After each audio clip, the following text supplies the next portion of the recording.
They walk in that room, they become yours. And you got this energy inside your soul that says, I am the number one determinant of the success or failure of my students.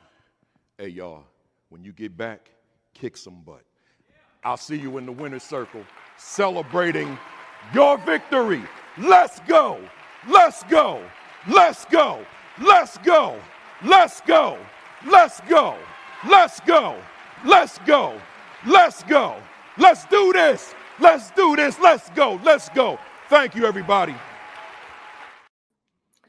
And we are live. Good morning. Good morning. Good morning. Good morning. Welcome to week 258 of the AP and New Principals Academy. Let's see who we got checking in this morning. We got Mona Obermolak first up down in Orlando, Florida. We got Yolanda McKinney down in Texas, Grace Castaneda in Kyle, Texas. Dr. Rella Hicks is in Augusta, Georgia. Dr. Rachel Etterweckett is in Maryland, President-elect Maryland Association of Elementary School Principals and moderator for my webinar that I did this past, I don't know what day of the week it was. I think it was Wednesday for ASCD ISTE. So if you missed it, you can go to my Facebook page, any of my platforms, and you can check it out, or you can go to ASCD.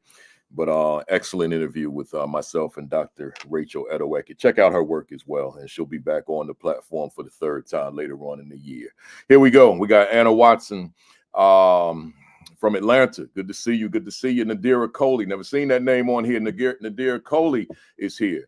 Newark, New Jersey in the building. Michael Benton, Cincinnati, Ohio. Mr. Cadley, Americus, Georgia. Takesha High, Virginia. Leslie Akintunde is in Northern Virginia. Rodney Richardson is in Hampton, Virginia. Marsha Poe is in San Diego. Give us some of that good San Diego weather, Marsha, because it's not nice here. Today's a basketball day, though, so it really don't matter, right? Alyssa Rivera is in Rhode Island. Ronald Pugh, Cedar Hill, Texas. Robin Snowden, she said Harambe, Fresno, California. Chancellor Davis, someone might say, you say that every week. What does that mean? That means we will pull together unity, right? And in today's political climate, that's probably the operative word, Harambe. We will pull together to fight this battle. Enough said. Chancellor Davis, Las Vegas, Nevada. Lysandra Brackens, North Carolina. Rod Laws, he said Hotep. The autocorrect made it say hotel, but we know it's Hotep. That's another word that's good for today's political climate. It means peace. Hotep and Harambe from Greenville, North Carolina. Arlette Johnson, I see you. She's in the building. Jacqueline Harriet is up in Nova Scotia, Canada. Good to see you always, Jacqueline. Dr. Sheikah Houston is in the building. One half of Create and Educate. My sisters in this work. It's the two superstar sisters, I should say. We start off, we call it Super Saturday. Sean Hurt, 10 o'clock. He said, don't throw in the white towel. That's what he said today. And then followed up by Dr. Houston and Dr. Tammy Taylor with Create and Educate.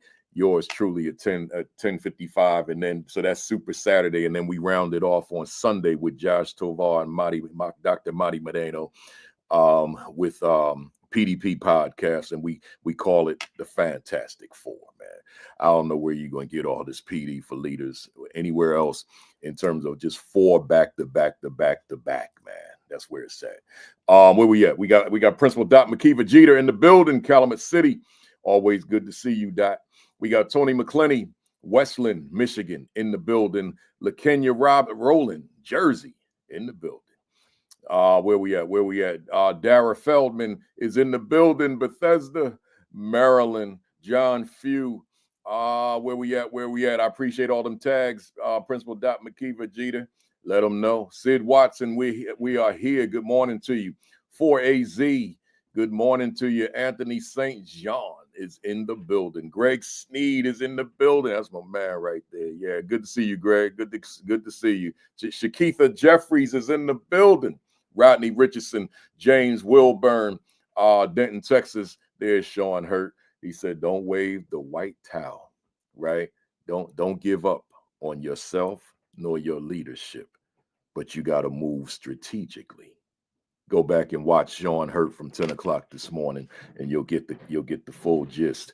I'm getting ready to wrap it up, y'all. We got Alexa Irvin in the building down in Mississippi. We got Dr. Joe Griffin out in LA. I was just there for 3 days, and I'm back home now.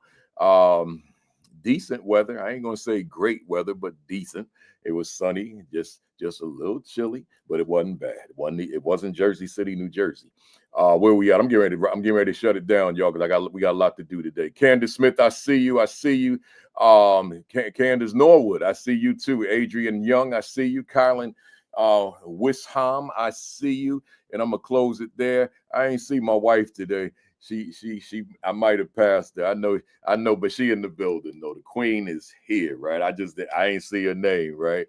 Where you at? I don't see you, right? So I'm gonna close it on that note by saying to everybody, good morning, greetings, welcome to week 258 of the AP and New Principals Academy. You know, I'm thinking about rebranding for the second time now. You know, we the AP and New Principals Academy, but we got so many veteran principals that watch. I think I'm thinking about it. I don't know for sure, but I'm thinking about calling it the AP and Principals Academy, right?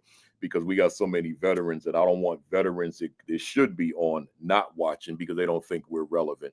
So, you know, I got to play with it in my mental for a while, and we'll see. But let me ask you all the question that I ask you every day, every Saturday. How you feeling? How you doing? Look, I keep saying to you every week, I've been saying it since January the 20th, that I don't want to get negative on here. You know, sometimes you got to, you know, certain things happen. I probably look like a fraud if certain things I just didn't mention. I'm not going to get into anything today, but sometime I gotta dive in, right? I put it on my Facebook page and Twitter X page, but I just don't always do it here because people are not checking in for me to go hard on some of the things that are going on in the world, particularly within the education space. But I will say this. I have to assume that these days, but particularly this week, has been rough. I mean, if you got a 401k, a 403b, depending on how it's structured, and I'll put this out here publicly. I don't mind. All of my annuities and 401k, all that stuff has downside protection. So I'm gonna give you that piece of advice. If you're young and you got your new 401k, make sure, or whatever retirement annuity you may have, just make sure it has downside protection, because this man is going buck wild, right? I will say that this man is going buck wild.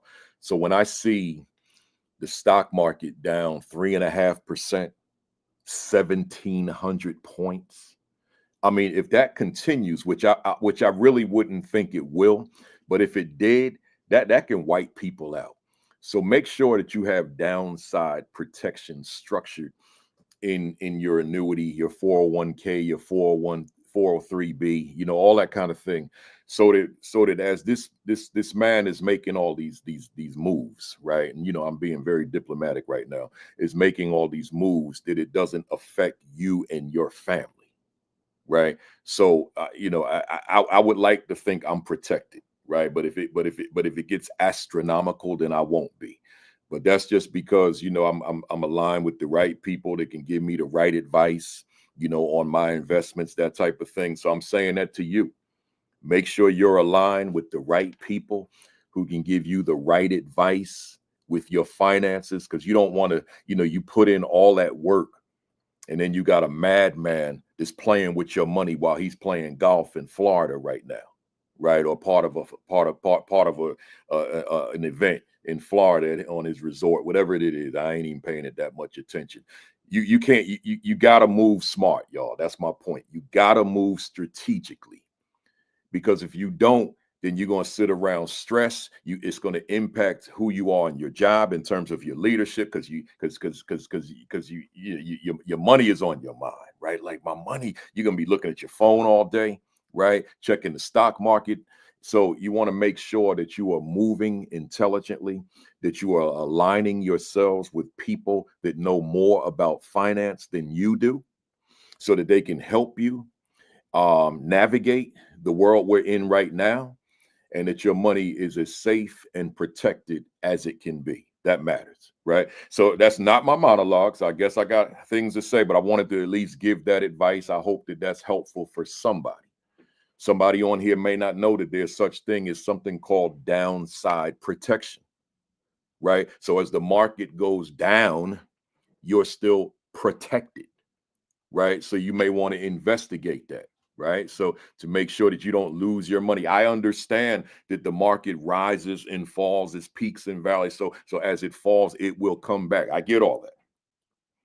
But still make sure that you are investing wisely and you have smart people around you who can assist you with how you invest your money. Enough said.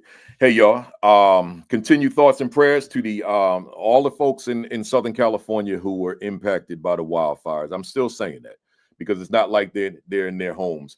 Without me being specific, I was with somebody for the past 3 days who hasn't been, the home is still standing, but I won't even tell you the gender. The person hasn't been back home in since the fires, right? So the person is living in a hotel since the fires. So it's a lot of people impacted, right? And the person I'm talking about is fam on this platform, right? But I just don't want to, because I know that the person wouldn't want me disclosing his or her identity. So I'm gonna just leave it right there. But also thoughts and prayers to all the people that were impacted by those tornadoes, those wild storms that took place in the central part of the country all week. It was rough. And they obviously know it, but we see it from afar, those of us who are not in those regions. But just thoughts and prayers to all of them. It could be a lot of fam of this platform that were impacted by it, right? I want to shout out CASA One Education Conference in Philly. I did a rare Sunday morning keynote, and I mean that place was packed with AP and New Principals Academy fam in the building. It was just so many of them. And if any of y'all are on here right now, which I would think you are, shout out to you. Much love to you. Appreciate all the love and support on Sunday in Philly in that room with you.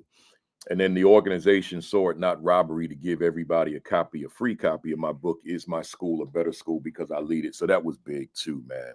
So I appreciate that. Shout out to Sussex Elementary School in Baltimore. I was there for a couple of days this week, and they had me speak to the 3rd through 5th graders, man. I ain't done that in it's been about 10 years, man. I haven't spoken to the babies. I was actually nervous. I was scared. I had a nightmare that one of them kids punched me in the jaw, right? So it was crazy. But I got in there, man, and did my thing. They were asking for autographs, man. I was like, me? Right? So we had a good day. We had a good day. Shout out to Jennifer Sismansky, principal at Sussex Elementary. And then shout out to the Milk and Educator Awards in Los Angeles, man. The annual forum. They bring me back every year to deliver a message to the new recipients of the Milk and Awards. So I was out there, and it's just a good time, man. Shout out to my brothers Wade Whitehead and Nader Twal. Those are my guys, and just good to be out there with all the veterans as well who were there, the veterans who were invited. I won't shout all your names out in case some of y'all are on and I miss somebody. But shout out to the Milk and Awards. Shout out to Lowell Milk and the founder back in 1987. 3,000 Milk and awardees out here. 3,000. Let's go, y'all. Welcome to the first timers. If this is your first time, then don't let it be your last time. But if it's your first time, you've missed 257 sessions. Yeah, 257. Go to the YouTube channel, AP and New Principals Academy, and binge watch. Watch everything you haven't seen. There's so much on there. 257 weeks you've missed. AP New Principals Academy. Hit the subscribe button again. Hit the subscribe button one more time. Hit the subscribe button and then hit the notifications bell so that folks know, so that you'll know when I go live, which is every Saturday at 10:55. It's the only time I'm going live on this particular channel. I have 2 other channels, but we'll talk about that another time. School Leadership Institute with Principal Kafele, July 15 and 16. Join me in Raleigh. I say it every week. Join me in Raleigh, North Carolina. Don't wait till the end to register, by the way, y'all. Register today. Join me in Raleigh. We're talking instructional leadership for 2 days, 9 to 4 both days in Raleigh, July 15 and 16. Go to principalkafele.com. Scroll down and just simply hit the link under where you see Instructional Leadership Institute. And then it'll take you to Eventbrite, and I will see you in Raleigh, North Carolina, July 15 and 16. Finally, before I go to my monologue, it's here, baby. What is my value instructionally to the teachers I supervise? Make sure you get yourself your copy. You can go to Amazon right now. Just go to your other device or go to your other tab. What is my value instructionally to the teachers I supervise? Or you can go to ASCD, the publisher. Either one, doesn't matter. But get your copy, right? It's an important book. It's the most important book I've ever written. Instructional leadership is where the rubber meets the road as it relates to leadership. You gotta be proficient there. You gotta excel there. That's what this is all about. Get yourself a copy if you haven't gotten it already. Let me go to this monologue real quick, y'all. My monologue today. Experiencing a leader's presence without the leader being present. Let me say that again. Experiencing a leader's presence without the leader having to be present. What am I saying? Let's jump into some things. You know, you all have heard me say on this platform since the beginning, back in May 2020, got an anniversary coming up soon, that when I walk into a school, when I'm wearing my consultant's hat, I just want to be able to see the leadership without having to see the leader. That matters. So I'm going to be real quick. I want to throw 12 questions at you for you just to reflect upon. Now, these 12 questions, we're going to call this a part 1. I'm going solo every first Saturday of the month beginning May 2025, so this year.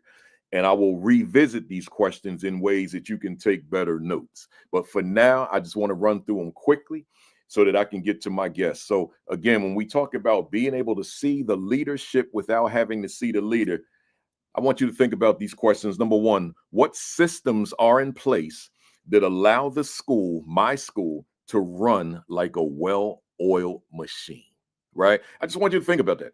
Reflect upon your school and ask yourself, what systems? Think about every aspect of your building, every facet of your building. What systems are in place in your building that allow your school to run like a well-oiled machine?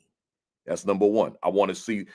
That's leadership presence. I want to see the leadership without having to see the physical leader. Number 2, what is it about the culture of your school that increases the probability of high academic performance? Right? Again, what is it about the culture of the school that increases the probability that high academic performance is your reality? Right? That's leadership. Number 3, what is it about the climate of the school that allows everyone to feel emotionally safe in the building? Once again, what is it about the climate of the school that allows everyone in that building to feel emotionally safe in the building? That's leadership. Number 4, is the mission of the school evident without having to read it? Ooh, I got to stop and pause on that one. Let that marinate. Is the mission of the school so evident that no one has to stop and read it because it's so evident? That's leadership.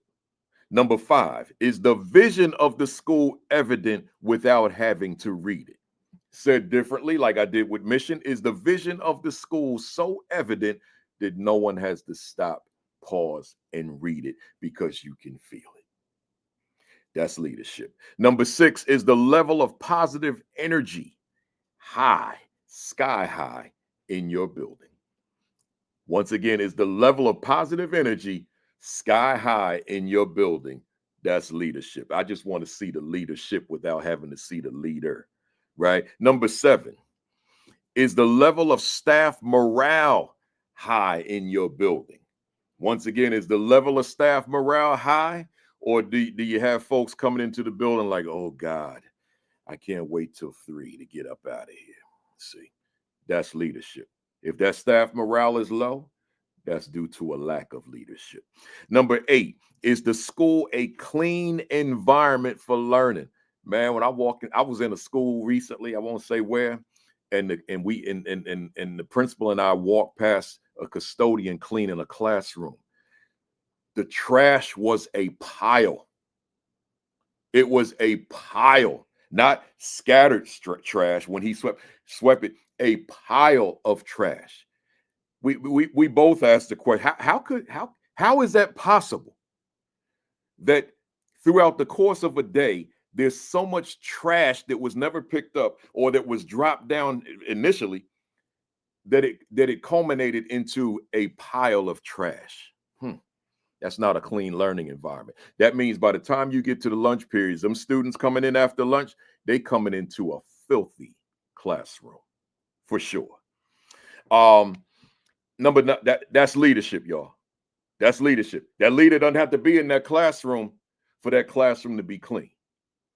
Number 9, is the overall leadership of the school evident? So you just walk into the school, do you feel the presence of the leader? That matters. Number 10, is the overall management of the facility evident? See, sometimes we get into this debate. I don't want to be called a manager. I want to be called a leader, right? But I say pump the brakes on that. Yes, as it relates to the academics of the building, you're a leader.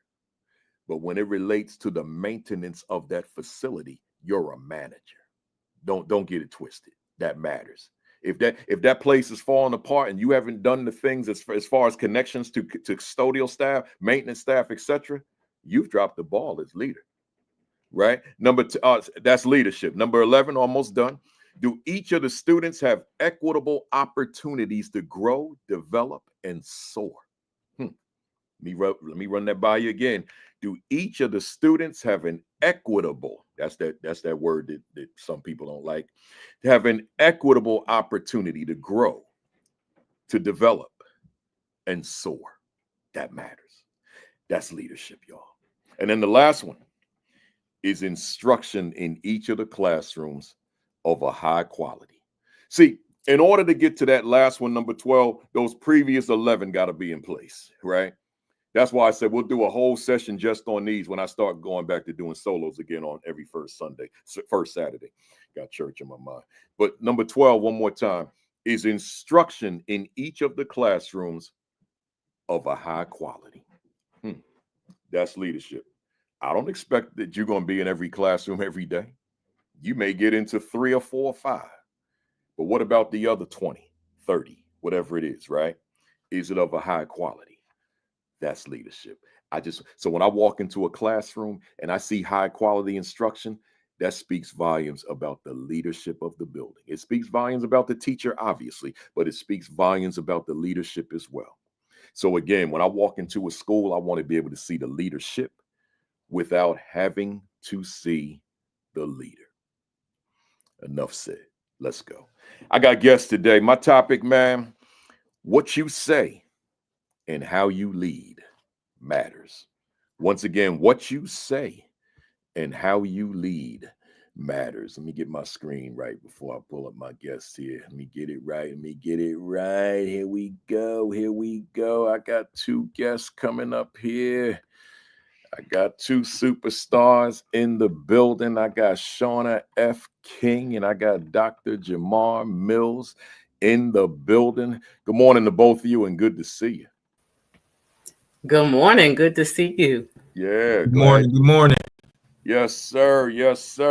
And for those of you in Jersey, you know I got Jersey in the building on Dr. Mills, and and then we got non-Jersey in the building, right? So let me let y'all know who we got here.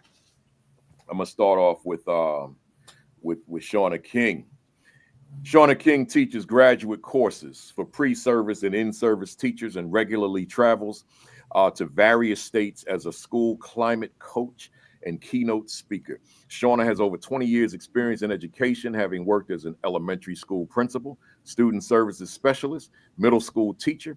Shauna is known for her ability to turn professional development into real lasting change. Her trainings help educators harness the power of language, mindset, and relationships to create a more positive learning environment for students. Schools that implement her strategy see increased student engagement, improved behavior, and stronger collective efficacy among staff. I think that deserves me reading 2 times. Once again, schools that implement her strategies see increased student engagement, improved behavior, and stronger collective efficacy among staff. Over the past 12 years, she has had the opportunity to provide professional development to over 14,000 folks at national and international events. She is the author of 3 books, Children Are Listening, subtitled What We Say Matters, available in English and Spanish. School Smart, subtitled It's More Than Just Reading and Writing, and Fearless, a 21-day devotional to feed your faith. She is a proud graduate of Morgan State University, Bowie State University, and Walden University. She and her husband, Mark, have been married 21 years and have 2 teenage children. A lot of stuff there, powerful stuff there, Shauna King. Dr. Gemar Mills, he sent me a long one, y'all. I had to edit this a little bit, Doc. Right? Thank you. But I still kept the quality of it. But let's go. Known as the Turnaround Principal, Dr. Gemar Mills is an author, an educator, and the subject of an Emmy Award-winning documentary, Saving Shabazz, the long shot battle to transform a failing school. The documentary, along with the book Most Likely to Succeed by Tony Wagner and Ted Dintersmith, chronicle Mills' work as principal of Malcolm X Shabazz High School in Newark, New Jersey. Starting as a math teacher in just 2 years, Mills became chair of the math department at Shabazz, and in 2 more years, rose again to principal at the age of 27, making him the youngest principal in the high school's 100-plus year history. With a history of low test scores, only 46% of students were proficient in language arts, 19% in math.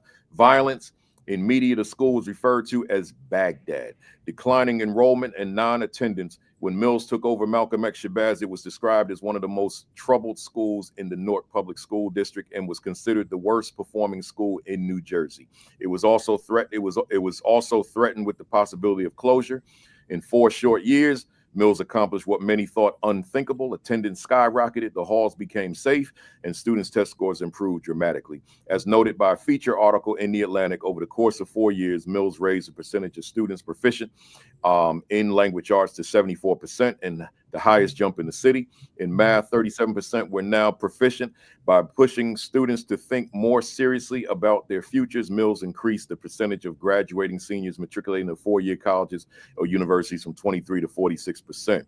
Dr. Mills is the chief academic officer at College Achieve Public Schools, a network of public charter schools in New Jersey that make significant strides toward their mission to get students into and graduated from the top colleges in America. Finally, Dr. Mills has been featured by media outlets across the United States, including Sports Illustrated, The Atlantic, The Hechinger Report, Fortune, NBC News, Star Ledger, The Record, in New Jersey Spotlight, Black America, Your Black World, Positively Black, and in Crain's New York as one of its 40 under 40. Dr. Mills is the author of The Turnaround, 180 Days of Change, a resource guide to help other educators implement his theories and practices of school and community reform. He's received a Bachelor of Science degree in Math Education from Montclair State University, a Master's in Educational Leadership from American Intercontinental University, and a doctorate degree, EDD, in Curriculum Policy and K-12 Administration from Seton Hall University. Another powerful bio, strong stuff, y'all. I so appreciate the 2 of you being here to share some of this knowledge, some of this wisdom with the fam out there. To the fam out there, before I jump into it, let me remind everybody, hit the share button, hit the retweet button, the repost button, tag somebody, text somebody, call somebody, hit up those Facebook leadership groups, tag them. Let everybody know we are here. We are in an algorithm-driven world, so I got to do it this way. But let folks know that we are here. And then finally, those of you on YouTube, hit the like button. Once again, hit the like button one more time. Hit the like button. Even if you hate it, like it anyway, right? Just hit the like button so that if you hate it, get some other haters on here and y'all can hate together. But I know that that's not what we got here. So just hit the like button, not just on YouTube though. Hit the like button on all the platforms, y'all. This is the world we live in. This is how we got to do it. Right. This is how we get people in who forgot that we were on. Hey, Shauna, let's jump into it. The title of your newest book, Children Are Listening. What We Say Matters is quite intriguing for me, actually.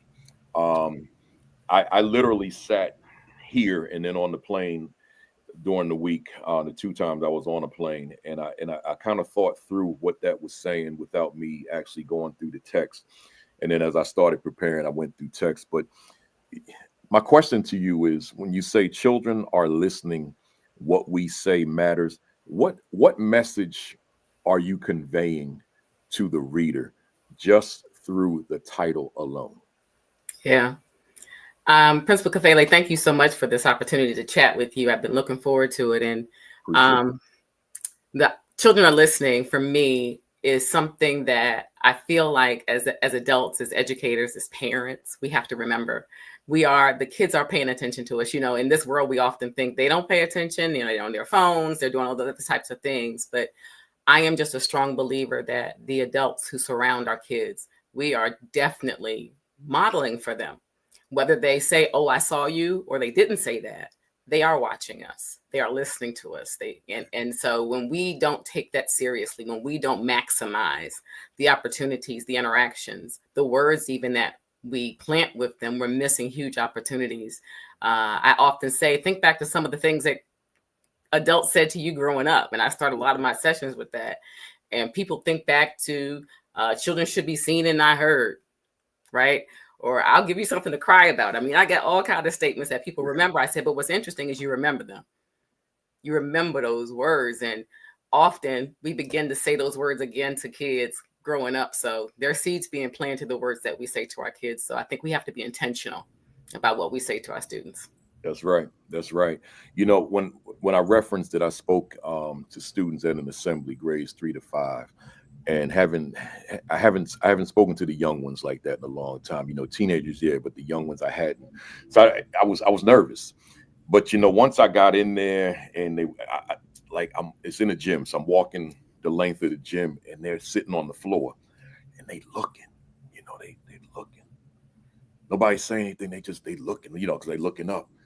And I said, "Oh yeah, I'm good." At that point, I'm good because they just looking. So then I went on and delivered the message, and the adults were saying to me, "Man, we're not used to our kids being so focused like that. Like, oh my God." And then they came up to me and they want autographs, right? So it got me thinking about your title as I reflect, because I do a lot of reflecting. Everybody knows that the mirror is always nearby. So I'm doing all this reflecting. And I said, I hope I gave them the right words because they were listening. Yeah. Yeah. See, this wasn't even I hope they were listening. They were listening, right? So I feel very comfortable that I did give them the right words. So that and that's why, and I'm gonna put it on the screen right now. That's why y'all need to get this book, right? Children Are Listening. What We Say Matters. Just go to Amazon, go to the other device, get the book. The book is powerful, right? So let me stay with you before I go to Dr. Mills. I want to stay with you for a little bit, and we're gonna go to him. I'm known to say, I say it all the time, change the attitude and the achievement will follow. I say that all the time, right? And a lot of that is rooted in the what we say. Right? What we say. Change the attitude and achievement will follow. So what are we saying to a youngster that the attitude may shift, right? So from the vantage point, this is my question for you. From the vantage point of the principal, how do we increase the probability that our teachers are consistently putting out positive energy in their rooms relative to what they say to the children? Yeah. Yeah. And that's so important. Because one of the things, it's interesting, we can invite teachers to do a lot of things, a lot of strategies, but what you said is from the principal seat. And from the principal seat, we've got to model it.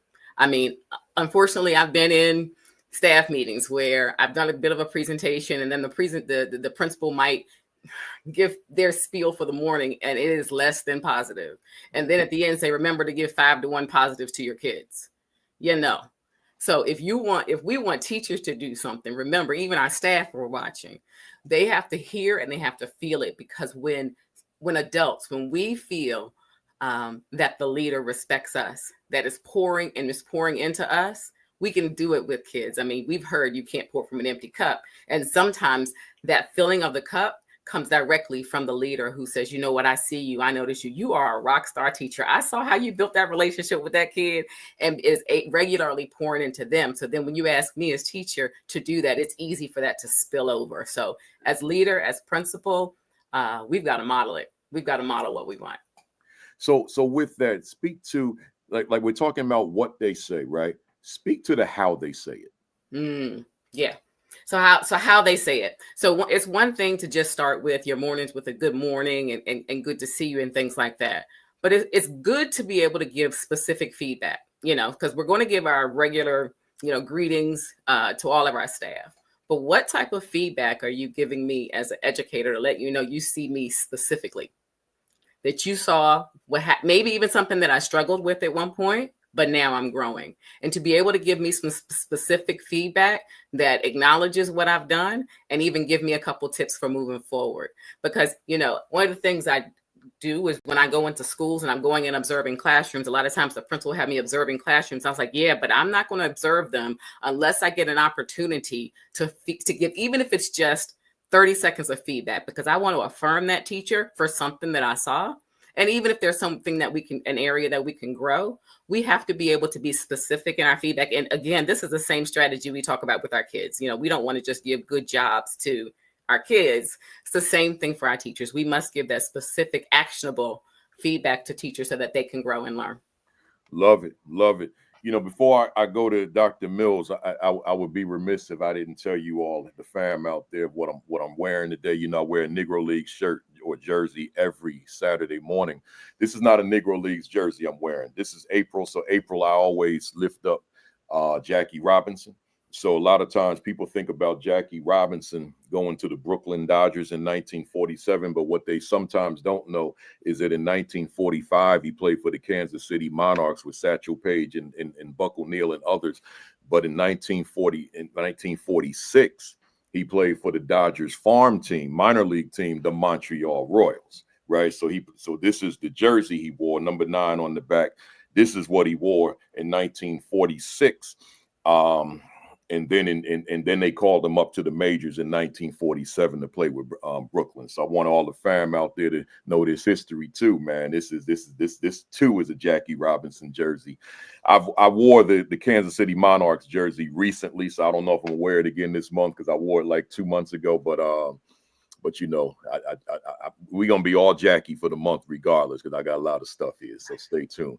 Hey, Dr. Mills, let's jump into it. Your leadership story is widely known in New Jersey, but it's not limited to New Jersey. It's widely known nationally, if not internationally.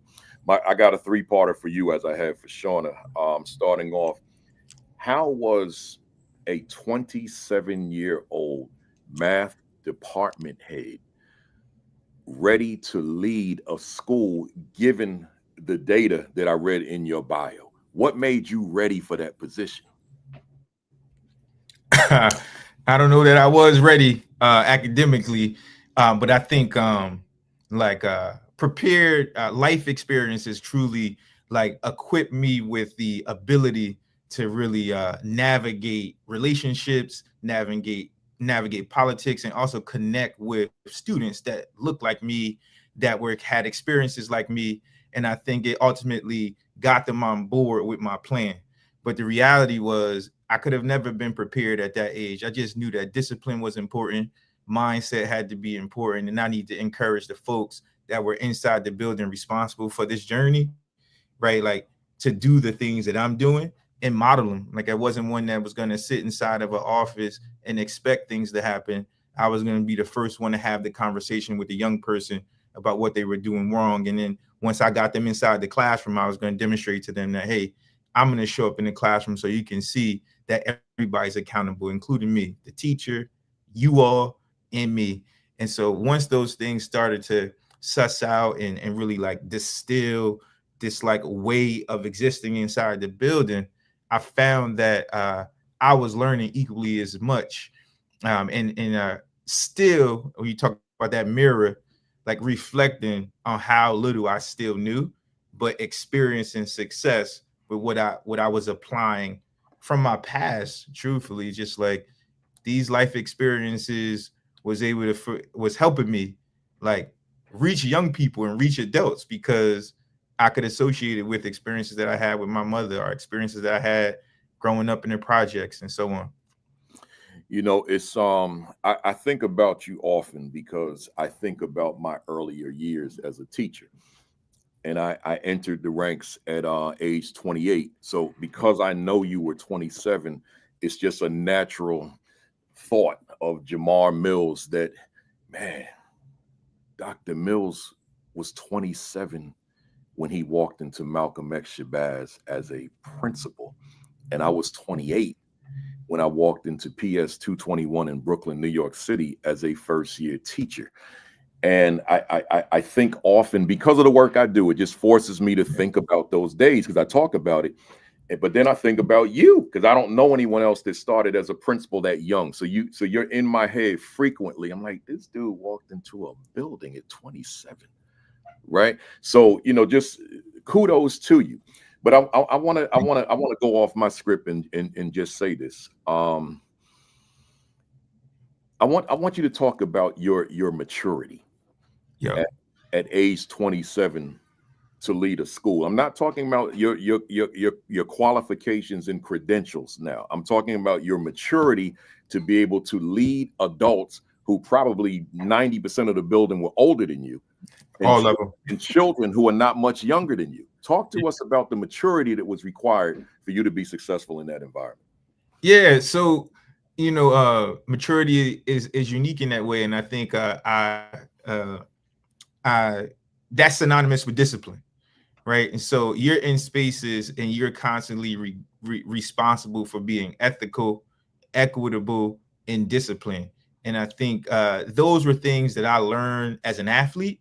And so, like, my first leadership role was at the age of 15, right? I'm the captain of a football team, and I'm realizing that people who are my age are listening to me and actually following, you know, my guidance. And so that experience really groomed me to be able to have the level of discipline that I needed. And so as I transitioned to college, I got more leadership opportunities. And by the time I graduated college, I actually was the director of an after school program, and I'm 21, 22 years old. And so like these opportunities were placed in front of me and gave me opportunities to really show people what I was equipped to do, and also taught me how I had to navigate age, how I needed to navigate, you know, code switching, or how I needed to navigate or prepare myself to really convince an elder that I had knowledge that they could actually receive. Because sometimes age creates the wall that prevents somebody from even listening. And so I'm coming here as a baby, and maybe I'm disciplined, and maybe I have the respect of the young people because I was closer in age and could speak their language. How do I really convince a 10-year veteran math teacher that I can really help them reach young people? And a lot of that looked like modeling. That looked like being prepared.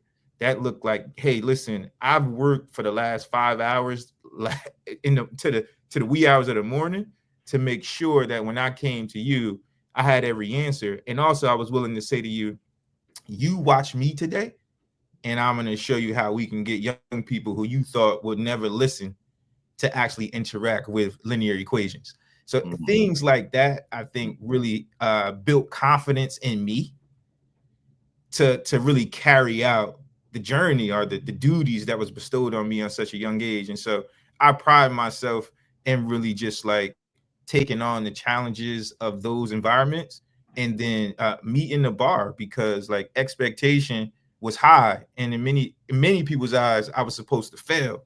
And so like I woke up every morning understanding that I need to survive, and the way to do it is to be present, is to be disciplined, and treat everybody fairly. So it was no right or it's right, is wrong, And I'm gonna tote that line every time, whether you're a young person or an adult. Wow. Wow.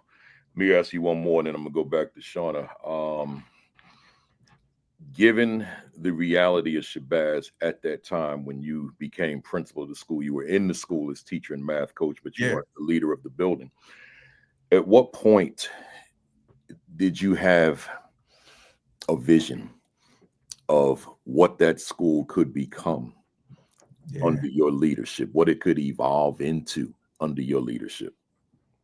Yeah, so it's a story that goes along with that. And we're now 3 years in. The principal has shifted 3 years in a row, and there's no leader, and we're in late July. And so I am tasked with meeting with the senior class to tell them that a leader hasn't been selected yet. But for now, like, I'll be guiding them. I'm building a master schedule, and all the information that they would need or their families would need, they could connect with me. And the student stands up and says, "Why can't you be our principal?" And I respond to that. I said, like, you don't want me to be the principal because the stuff that y'all get away with, y'all would never get away with under my leadership. Another student stood up and said, "That's what we need." And it was in that moment that I said to myself, if the children believe in me, and I am questioning whether I even want to do this, because my mentors are telling me, do not take that job. You're young enough to get placed in a situation where you'll never have to deal with that kind of drama and have a nice ride off into the sunset. But that's where the vision began to set in for me, because I'm like, young people are more like, convinced than I am about what we can do here. And I really begin to start to put the playbook together at that time and moment. I mean, it was 30 vacancies, many of them were in leadership. I started to think about how, the athletic director could truly run, climate and culture because of the complexities of that department. And, people think it's easy, but booking buses and managing teams and connecting with young people and coaching, hiring coaches is not an easy task. So that was the things that started to like move the blocks in my mind about what was possible. Powerful stuff. Powerful stuff. Let me go back to Shauna. Shauna, I want to read something from your book first. Let me put it back on the screen. Let me make the screen a little larger. There we go. Children are listening. What we say matters. Let me read something from here. A paragraph. The words that we say to children become their inner voice. This inner voice says with us, this inner voice stays with us throughout our lifetime. And it's a voice that children depend on consciously and subconsciously. It's the voice that to this day makes me cover my head when it is cold outside, tells me only to lend money I can afford not to get back, and reminds me to respect my elders. Sometimes sometimes we even have stimulating words or phrases that we remember from the adults closest to us. Some phrases educators and parents remember and have shared in my workshops include, don't you make me pull this car over, life isn't fair, or stop crying before I give you something to cry about. As I read it, I thought about a few things, but let me throw this first one at you too. At first, I'm stumbling because I have jet lag. I got everything, y'all. I'm out of it. I need to be sleeping. I want you to elaborate on that first sentence, Shauna. The words we say to children become their inner voice. What are you saying to us on that? Yeah. And I have to just think about the example I gave earlier of children should be seen and not heard. That's an older phrase. And I think about, even as a young person, even though adults meant well, as a young person, the time that I did not advocate for myself, the time I did not, this was not about being disrespectful, but it was about when I knew there was something that I needed to say, but I shrunk back because children should be seen and not heard. And so I, even as an adult now, there are things that I can remember said to me as a young person that impact how I show up, or if I choose not to show up.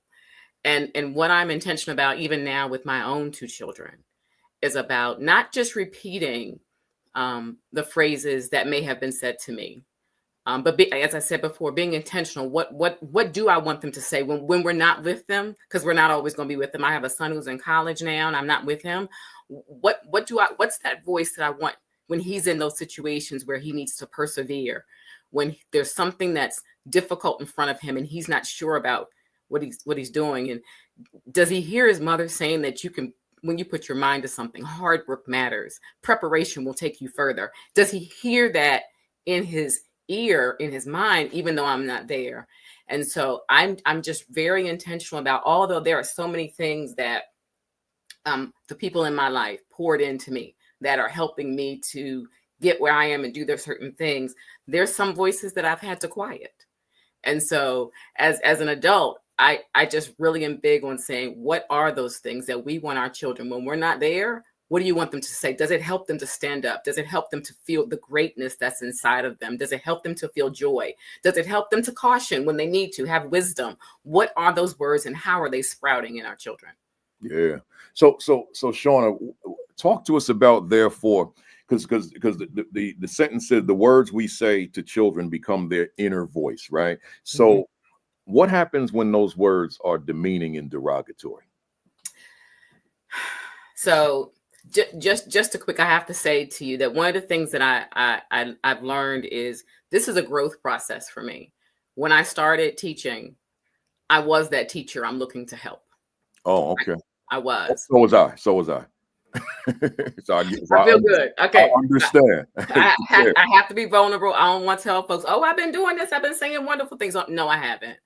And I call myself now a yelling teacher in recovery, because coming in, the mindset that I had was that I need to make sure the children are put in their place, know that they are here and that I am here. And that's the only way that I can get them to listen to me. That's the only way I can get them to respect me, is if I push them down. And where is this mindset that we have to make kids feel worse in order for them to do better? And to be honest if you can be honest, a lot of us kind of grew up with that was, I have to make you feel this small and then you can do better. And there's a way to correct behavior. There's a way to redirect children without crushing their spirit and their dignity. And so I had to work on my own mindset as I entered the classroom to be able to say, what are the words that I'm saying? Not just, I need you to sit down, be quiet, listen to me. Look, my last name is King. I could play on that. Look, I am the king, the queen, the whole royal court. If I'm not happy, you're not happy in my classroom. And thinking that was the way to motivate children. And it so is not. And so this has definitely been a growth process to be able to say that as I'm pouring into children. And one day I asked my students, what are some of the things that I say to you often? And let me tell you, if you don't know, if you're a teacher, if you're a leader, if you don't know some of the messages that you're putting out in your school building, just ask. Have them pretend to be you sometimes and see how they mirror you and what they're saying. And honestly, it was a step on my toes. It was some of the things that they were, I'm not your little friend. I'm not your baby. All the things that I get it. Sometimes we say kind of in jest, but is that really, if I had those students 20 years from now, and now I do have students who I taught 20 years ago, to be able to say, Miss King, you used to be my teacher. I remember you used to always say, how would I want them to finish that statement? Right. And what really would stay with them. So yeah, that's really it's a growth process for me to be able to say I can help students, help teachers, help leaders do this now. What you just said was profound. To say, have the children imitate or emulate you, and you'd be surprised what they may say that you like, oh, right, because that thing that we may have just said and taken for granted might be the thing that they really cling on to, that may not be the thing we want them to cling on to, right? Exactly. So that I would challenge anybody out here on the call, ask your kids to emulate you. I didn't, kids would emulate me, but they would more so emulate the way I walked, right? I think I have a distinct walk, and it's just a growing up in East Orange, New Jersey walk. And I've never been able to shake it. That same woman that told me to stop fighting People calling me doctor. She also said to me when I became an assistant principal, she pulled me to the side one day because she worked in the building, and she said, you got to stop bopping, right? I'm like, what are you talking about? She said, you bop, you got this thing you do with your hand, and you lean to the side. I said, really? And I fought her. I said, no, I don't. And then when I won the Milken Award in 2009, this is years later, they came to the school and did a video profile. They filmed me for 2 days, and they have a shot when I'm walking down the hall by myself, and I'm bopping like I was a kid growing up in East Orange. My wife was with me. I hit her. I said, do I walk like that? Right. And she's like, yeah, you do. Right. And it's like, I had no idea. So when the kids were imitating me, they got that thing down to a T, but I thought they were just being facetious. I really walked that way with a lean, my hand going like I'm cool, and all that kind of stuff. And the kids are watching. Right. Yeah. So I'm saying all that to ask you this question. They are. Yeah. What? Hey, let me holler at the fam on the other side of my camera on this one. Fam out there. Somebody on this call right now. You have teachers in your building that you're unaware of who are demeaning. They are derogatory towards children. This is not me teacher bashing, but somebody out there doesn't know how to talk to children, right? Some teacher somewhere, and they may be in your school, right? And you may be their evaluator of record, and you're not even aware of this, or you let it slide. They're demeaning, they're derogatory, they're negative, they're destructive. So my question to you, Shauna, am I pronouncing your first name correctly when I say Shauna? Okay, I just want to make sure. My question to you, Shauna, what are the implications for school leadership to ensure that what we say and how we say it are not damaging to the children that we lead? Yeah. And so one of the things, and what we say matters, has been, because that's kind of like a passion thing for me. That's really, but the more I was visiting schools and talking to leaders and talking to teachers, even if on the surface they agree with me, right? Like, yep, we should do this. What we realize is it's really about the belief system we hold about kids. Because what we believe about kids comes out often through how we talk about them, how we talk to them. Mm-hmm. And so being able as a leader to have conversations with our staff, come on, let's describe our kids. Who do we have here? Are we saying dreamers? Are we saying creators? Do we have leaders? Or do we have the Title I kids that nobody else wants? We've got kids who are dealing with poverty and trauma. And while some of that might be true, what is the lens that I am using when I am looking at this baby in front of me, even if that baby is 16 years old? Right. And once I dig deeper into what I believe about this child, then I can speak to it. I can speak to your potential. Even if you are not quite performing at that level yet, I can speak to your potential. I can speak to your brilliance because I can see it, even if you don't see your brilliance yet. But it starts, because for me, I was just saying, come on, guys, we got to watch our language, And for some teachers, it was, yeah. But then for others, it was really, how do you see these kids? Come on, describe them for me. Just, write 5 or 10. I've never worked at your building. Describe your students to me. You're writing just troubled and this, all that. Okay. And there may be some objective data that you can have about them, but what do you see? When you see the children, it's definitely going to impact how you talk to them and how you interact with them. Love it. Hey, folks out there, hit that share button, retweet, repost, tag somebody, text somebody, call somebody, let them know that we are here. Make sure that on the YouTube channel, you also hit that like button. Matter of fact, all the platforms, hit the like button, but let them know we are here. Our other guest fam wrote this book, Dr. Mills, The Turnaround, 180 Days of Change. You can get both of these books at Amazon. So just go on to Amazon and pick up a copy. But Dr. Mills, I want to read something. But before I do, the book is subtitled 5 Transformative Methods to Rapidly Improve Your School. And I want to share with the fam those 5 transformative methods. Mindset, structure, instruction, professional development, and monitoring. I want to focus here on two things. Number one, mindset, and I want to share something from the book that you wrote. You talked about Carol Dweck and her research mindset, and I want to pick it up from there. You said she spoke of the fixed mindset versus the growth mindset. This is when you first got to the school and you're trying to figure out what it is you're going to do relative to your direction. So again, she spoke to the fixed mindset versus the growth mindset.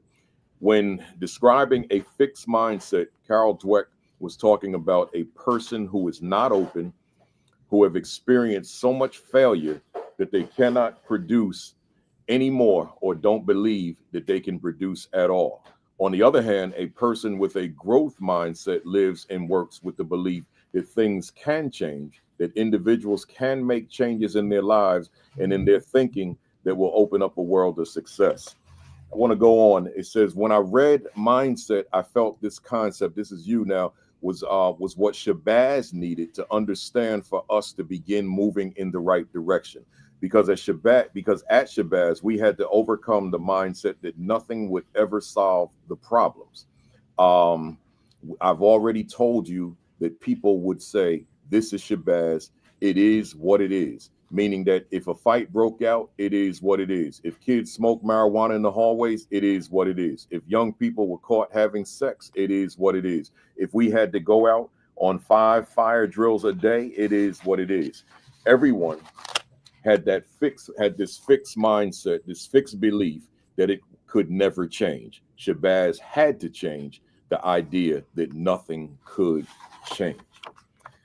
So powerful read, first of all, but talk to us about how you led the effort in changing mindsets relative to what that mindset was when you took over the leadership. Yep. And so fear is a funny thing in changing mindset, specifically in the hearts and minds of adults, right? So students are often in the growth space. They are having these experiences and they're figuring it out, but they're willing to make a change. Adults have lived a life and it's outside of the schoolhouse and their profession that makes them hard. It makes them just lack belief that anything can change. And so one of the things that we were up against when I became the principal was we had already been through a state monitor who recommended that they close the school. Okay. And say they said to close it down, start it over.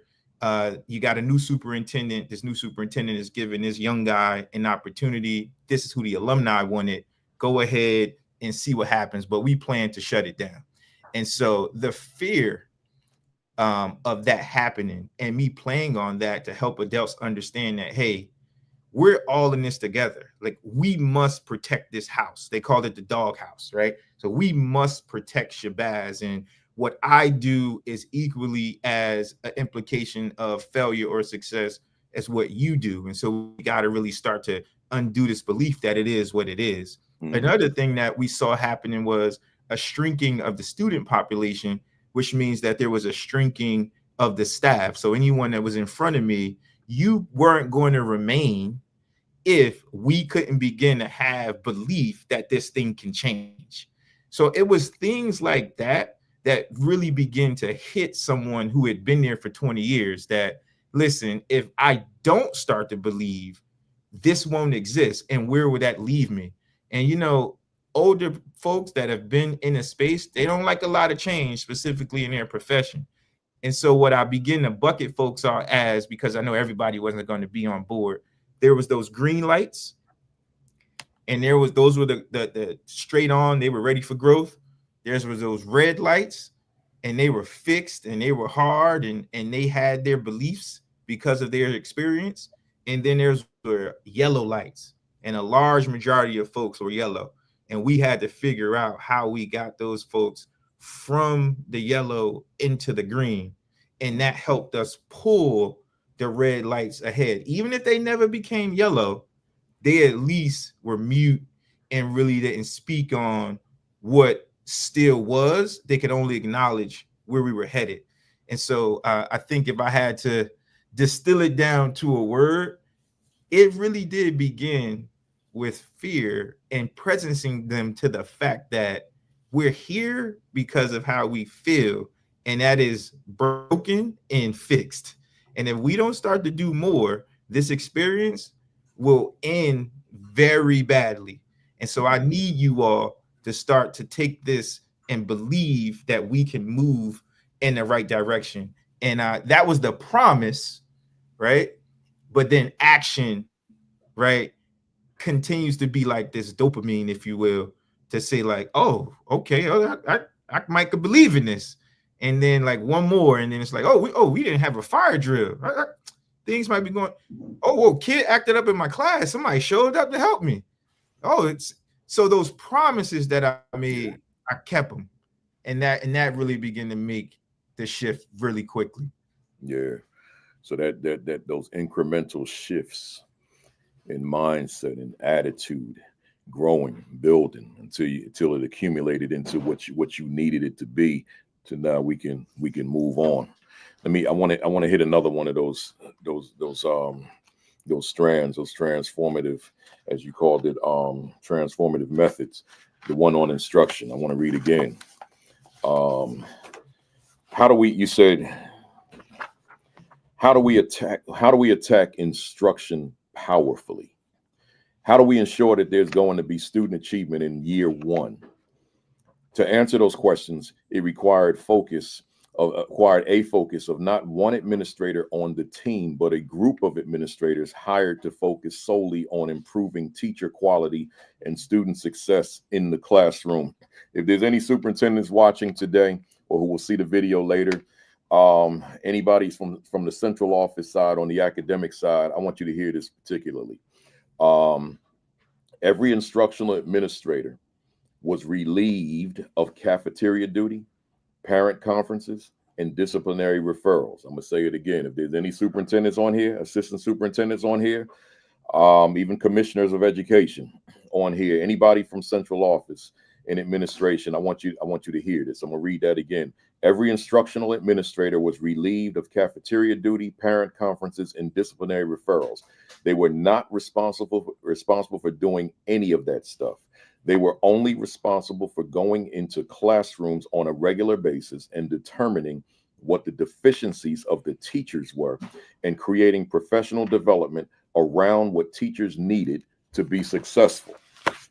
I wanted to ensure that students saw similar concepts in different classes. Thus, we identified subjects that shared curriculum standards and build on things that they were learning in other courses. For instance, we gave the entire freshman class algebra-based physics, and they also had algebra for double the time, which was more than any on grade level student. We also merged some of the language arts standards into history.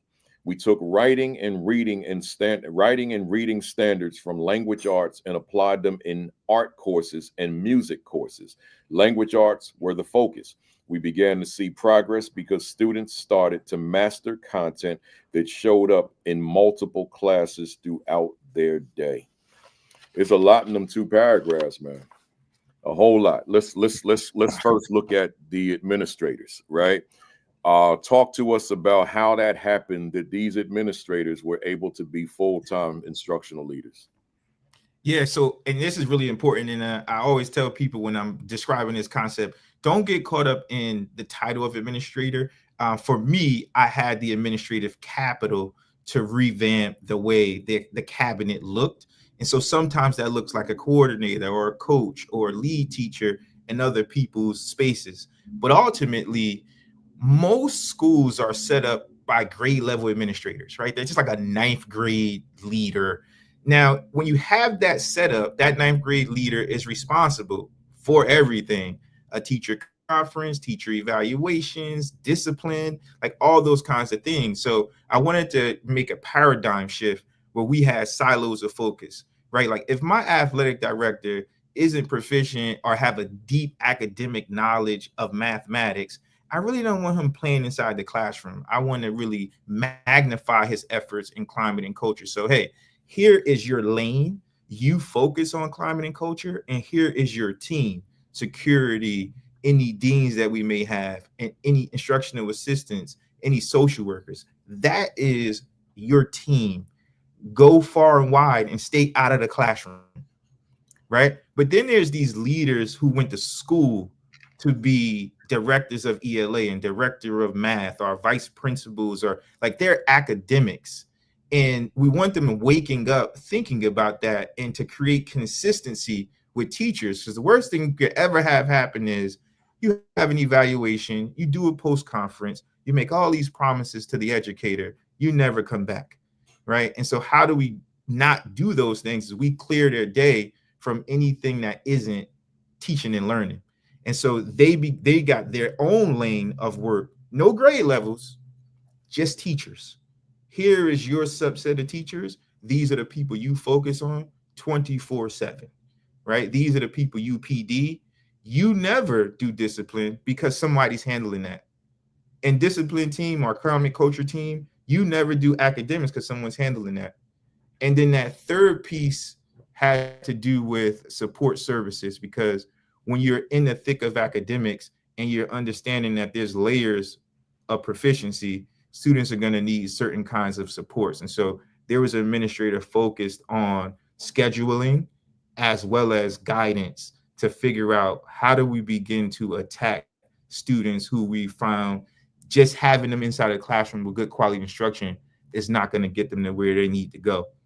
And so for the leader, right, you think of it like if the principal is the nexus, right, then their arm pushes into climate culture when necessary.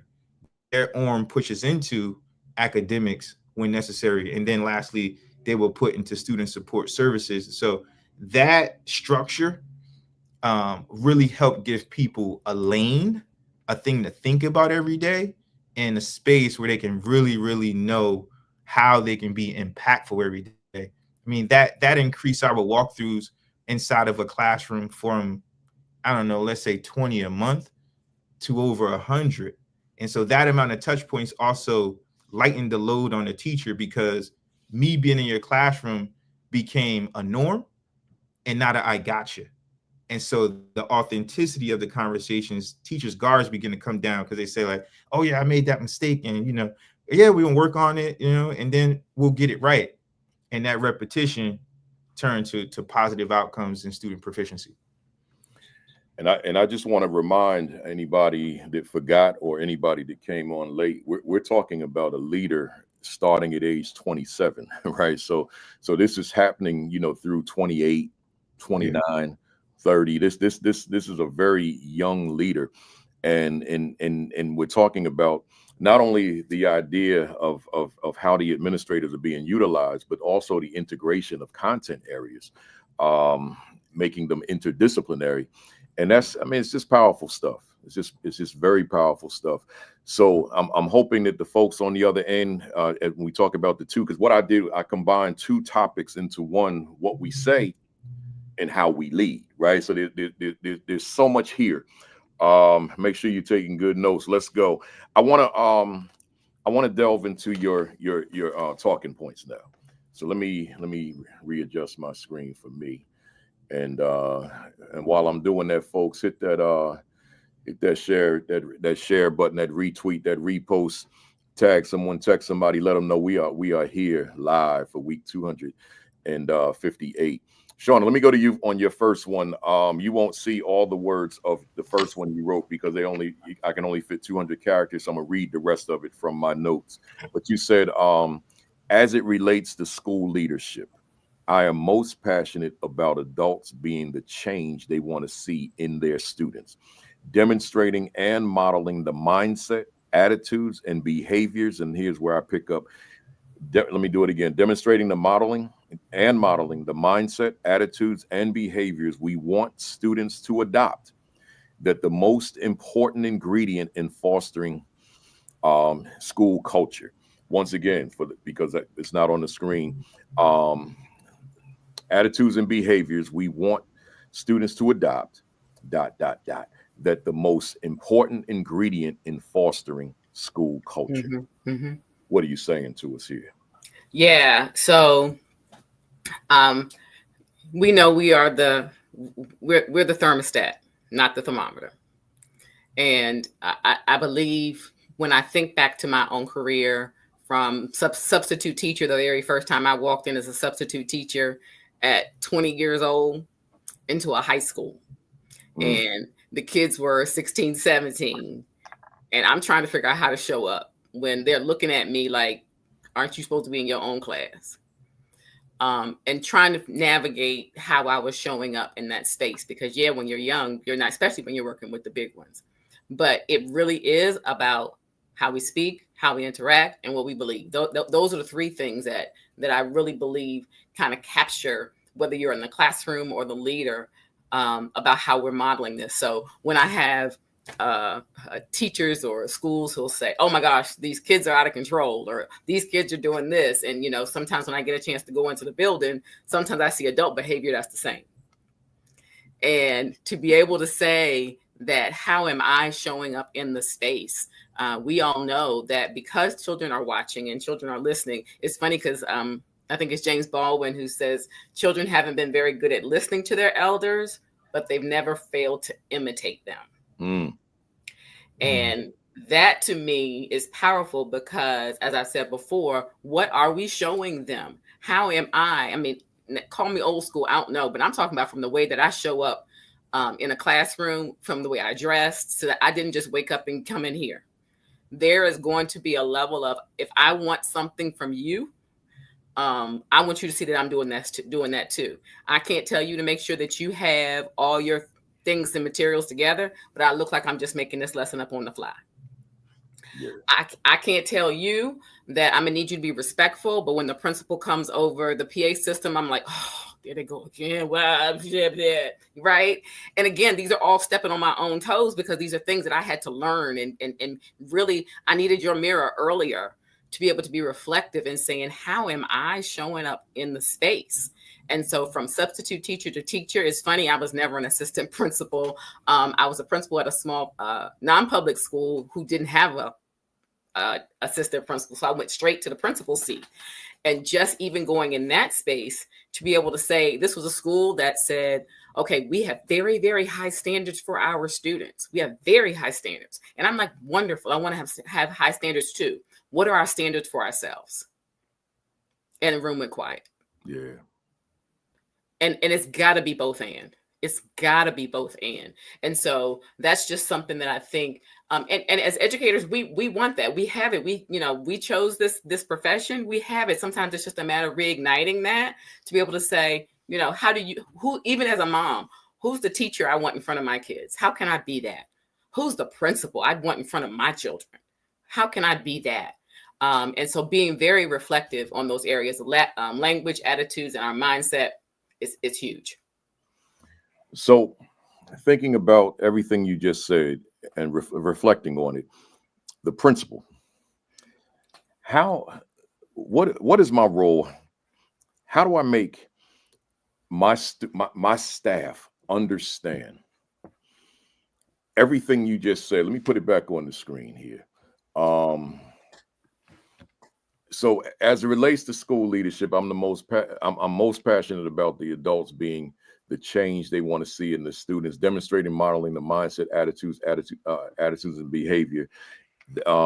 We want students to adopt. I missed my apostrophe. Yes, that's the most important ingredient in fostering school culture. How do I take that, which I understand as leader? I don't mean me, Kafele. I mean just generically. Mm-hmm. How does that transfer though?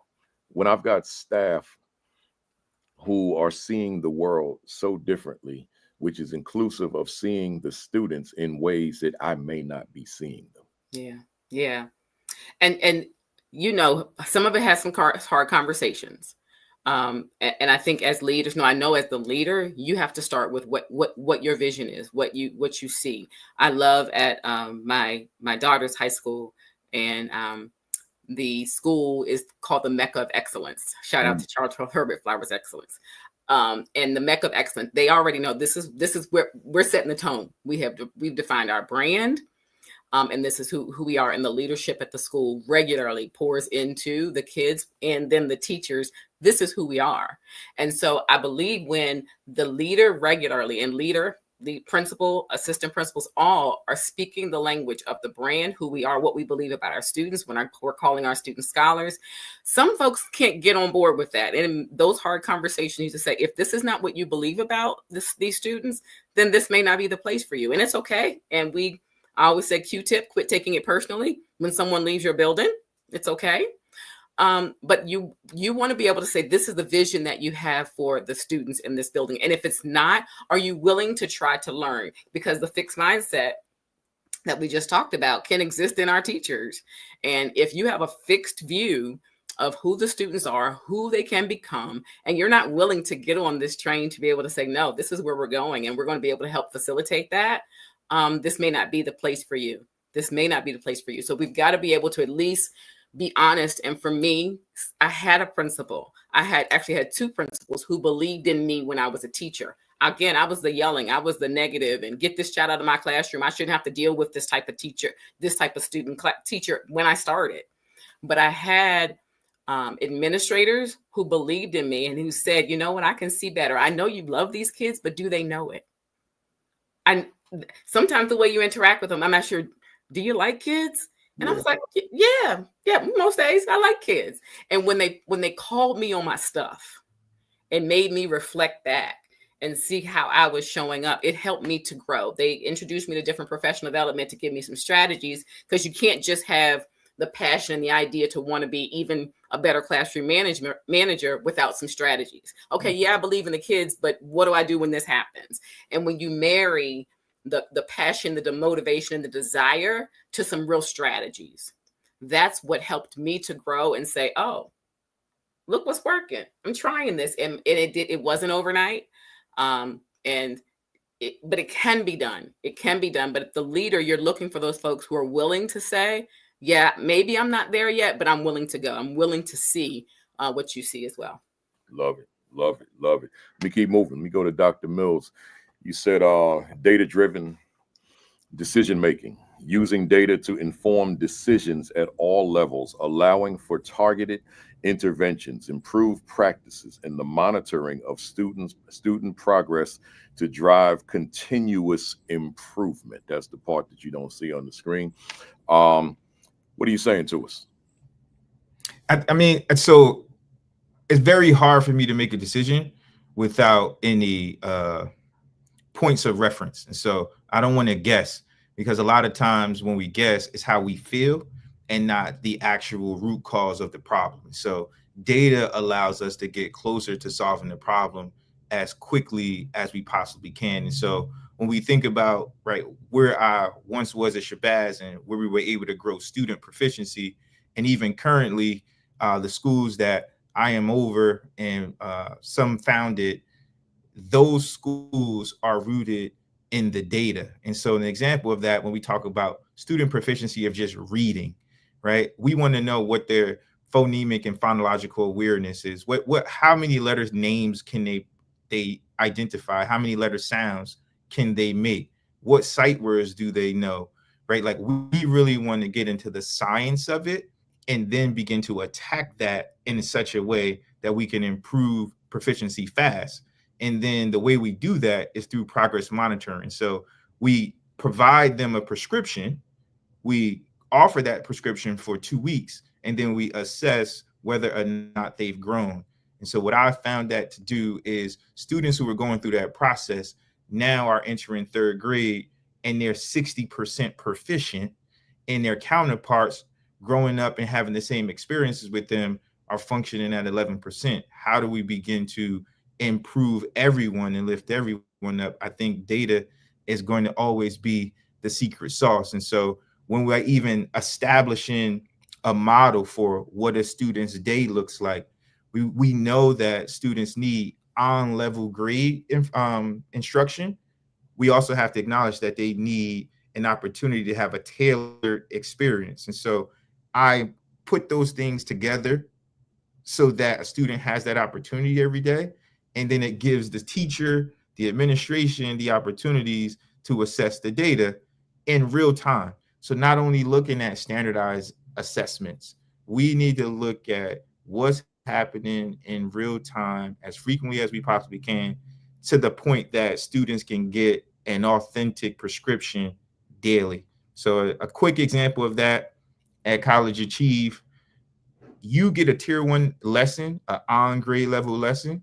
The following day, the teacher is taking the exit tickets, sorted them for what you need, and establish your station groups and give you what you actually need to learn one-on-one the following day. That's something that's happening hand over fist, day to day. And I don't know if any of my team is here, but everyone knows that that's a process. And I think our results have been indicative of that. I mean, at this point, from 3rd grade through 9th grade on standardized assessments, 71% of the students attending College Achieve are proficient in reading and writing.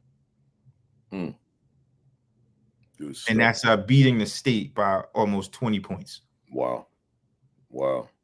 So when you say your team, you're talking about the network? Yeah. So, well, I'm saying actual teachers are probably on a call. I'm saying teachers that understand that data thing is not a pie in the sky idea, that is, they live and breathe it, because we know how important it is to student success.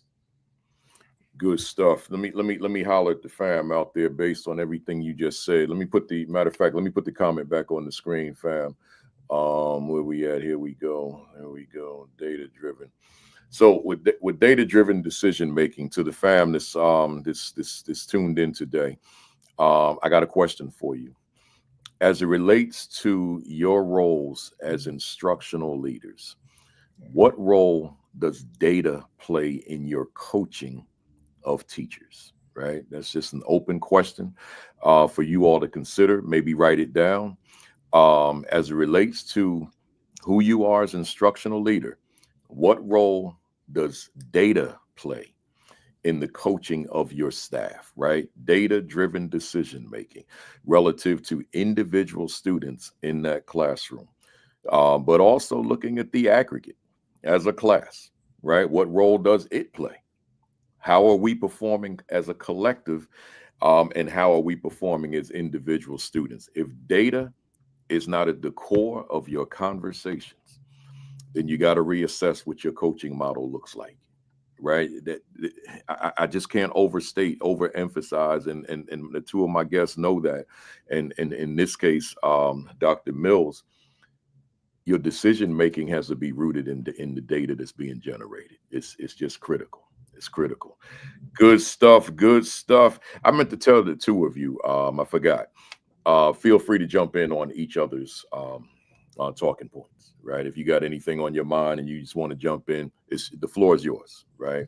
I don't want you to feel that these are exclusive to the one that wrote them. Let me go back to Shauna. Shauna, you said, I believe every job outside the classroom should help to make the job of those inside the classroom easier or more effective. What are you saying to us? So that wasn't a popular opinion when I moved to central office, because there's a lot going on in central office. There's a lot of things, a lot of paperwork, a lot of mandates that come down. But the years that I was there, I was frustrated because I felt that we were not centering the classroom. Mm-hmm. And so I really believe that, once we have, because all leaders aren't going to be the same. I wasn't an assistant principal and I wasn't a principal very long. I was in leadership in other areas. And even though I was in leadership and folks had to submit reports and submit data, usually around culture and climate, to me, I always had to think about what's the impact of even what I'm asking them to do on the classroom and therefore student learning.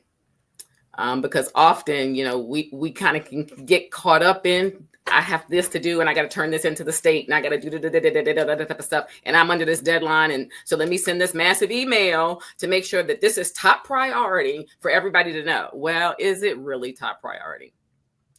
And maybe it is right now because it's last minute, because it's an emergency. And I felt like there was too many times where we operated like an emergency room, like everything was an emergency. And then we're having to put things on teachers to fill this out, do this type of stuff. But if their role is student learning, we have to prioritize that. So if I am outside the classroom, whether I am student support, whether I am the school-based leader, whether I am central office, whatever like that. I just think, am I adding to the teacher's load or helping them to carry it? Right? Because that, if we are saying that's what's most important, and I think, again, this is where I'm talking about where we have to take what we're saying and back it up with our actions and what we're doing. If we're saying this is important, how is that being demonstrated? Are we tying up every single PD, and as someone who delivers PD, but are we tying up every single PD with every single minute where they don't get any time to themselves in their classrooms? I mean, and so we just have to, I think, and sometimes the further we get from the classroom, sometimes that can be a tempting thing to be able to assume that we can't trust the adults with time to be able to plan and do all that stuff. These are adults, and if we want them to respect our students, we've got them to respect them as adults as well. So if this PD ended and there's another hour that's left after this, that I can trust you, that I don't have to say, you know what, now I need to know what you're doing with your time for the next yada, yada, yada, yada. And I just think that there's a level of respect that we have to maintain. And I'm not talking about not holding people accountable, because of course, we know we have to have that conversation too. But if we are outside the classroom, regularly saying, am I adding to their load or helping them to carry their load, and to be supportive of them in that? You know, I love that, because there are times that I have opportunities to speak to just the central office administrators without the principals and APs being present. And I'm able to just keep it very real with them, that and I let them know about how I felt before I started having the real conversations with central office. So I would tell them, when I even smelled that you were coming to the building, right, I cringed, right, because I felt that you didn't add value to what we were doing in the building, right? So once I saw you out the window, or once I saw you coming down the hall, it's like, oh my God. So I'm sharing that with them, and I'm saying to them, this has got to be a real partnership. And as you just so eloquently said, you can't add to my workload. But first and foremost, you have to understand my workload. You may have done what I've done, but as a teacher would say about a principal, they won't say it to the principal unless they have a good relationship with them, that you've forgotten what it was to be in my shoes. Well, the same thing with central office. A lot of them have forgotten what it is to be a principal. So now a zillion emails coming, a zillion new initiatives and all that kind of thing. And I had to say, pump the brakes. Hang on, let's have a conversation, right? And as we would have the conversation, we can figure out, how can we be a real team that we are really benefiting from you? Because I want to benefit from. It's like you've got so much that I don't have, but I wanted to be a situation where I'm going to benefit from you, not you made my work, my life tougher. So that is so important. So to the fam out there, because I'm always talking to the fam that's on the call, keep that in mind. Maybe there's a need to have a conversation with central office, with various different central office administrators. And I don't mean a confrontation, I mean a conversation about how you and I create synergy, right? About how you benefit each youngster in this building, each teacher, staff member in this building, as opposed to we have an adversarial relationship. You cringe at the thought of working with me, and I cringe at the thought of working with you, right? It doesn't work, right? You got any thoughts on that, being that former principal, Dr. Mills? I do. And being in the position you're in now, I might add. Yeah, so right, as a former principal, I agree. I didn't see a ton of value from folks coming from central office inside to essentially assess the quality of the work that I was doing. And then on the flip side, as a chief academic officer and getting to be the architect of like what that structure looks like, one of the things that I thought was very important is that the team that comes into the building, they have no evaluative power. They only have expertise.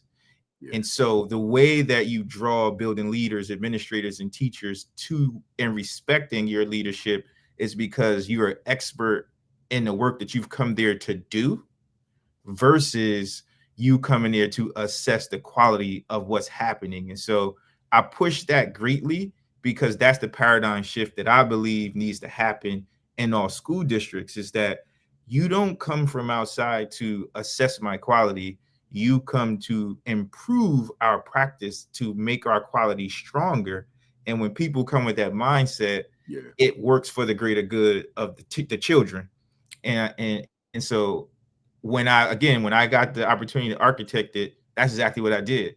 Like, be an expert, don't in supporting, don't be an expert assessor to tell people what's wrong. Love it. Love it. Love it. If I can, that is so perfect. That is so perfectly stated, because I think often that is not the mindset of the person coming in. I need to come in and tell you what you're doing right and doing wrong. And so that's exactly, I'm like, no, I'm first of all, I always say, I'm coming here to learn from you. Right. Yeah. Because I wasn't in the classroom yesterday. So what can I learn from you? And I'm excited to be able to see some of the things that you're doing. And it's about even that first interaction with the teachers, whether or not they take their guard down or not. But the one thing, and again, it wasn't necessarily popular. Every now and then I would get to substitute. I work with a school. We could get to substitute. Central office would be called a substitute sometimes. Wasn't a popular thing, but let me tell you, I think it was so good because most times, even central office folks are former teachers. And so what would it be like for those folks? And again, central office folks, don't beat me up for this, to quarterly be the ones to substitute teach, right? Because that would keep me, because I'm telling you, it humbled me the first days. I remember when the smart boards first came out, and I was like, okay, wait a minute. I had to ask my kids to help me out with those types of things. But on some level, we need to make sure our leaders, and the way you're describing at your school, leaders are in classrooms regularly anyway. But for those folks who are not, when can we visit and actually see and do, not go assess, but actually go be and be the educator for half a class period or something like that, to remember the importance of the work. Love it. Good stuff. Good stuff. Let me keep it moving. Dr. Mills, you said equity and inclusivity, prioritizing equity in educational practices to ensure that all students, regardless of background or ability, have access to the resources, support, and where we at, and opportunities they need to succeed. What are you telling us here? So, like, equity and inclusivity is extremely important, because a lot of the systems inside of a school structure filters, right? It's like, oh, you have the honor students, then you have the regular students, or then you have the AP students, or you got the gifted students, right? Or then you have these students who are high flyers, or the students that are special education versus multilingual learners. There's these, right, cohorts that are occurring naturally inside the systems. And so how do you begin to build structures that actually accommodate everyone and gives everybody equal access to these opportunities? And so an example of that, again, is someone who gets to be the architect of an entire system, right? You can't graduate from College Achieve if you haven't taken 3 APs. And so that's agnostic of whether you're have a classification, whether you begin this journey as a multilingual learner, or whether you are deemed an honor student or not. We want to push you in order to have access to this type of challenge, and in order for you to really see what you're capable of. And I think that's extremely key. And so for leaders, when you're thinking about that dynamic and you're only basing it on GPAs, you may be doing a disservice to a subgroup of students that are actually capable of doing the work, but have started off slow. So now I'm a junior and I can't get access to an AP course because my GPA says 2.8 and your threshold was a 3.0. Like, how do we begin to really see people as people and not as numbers on paper for checks and balances, and close off these opportunities? And so now you look up, and at certain schools, there's 5 students sitting in an AP Calc class, and a teacher's excited about only working with them. I don't know if that helped anybody or did it harm the entire system. And so we have to be thinking about that when we're making these decisions. Let me ask you this question, and this is without me getting political. There's got to be, in fact, I'm willing to bet everything I own that there are leaders on the other side of my camera who are on the call with us, who are in districts where they are fearful of being equitable or mentioning the word equity in today's climate.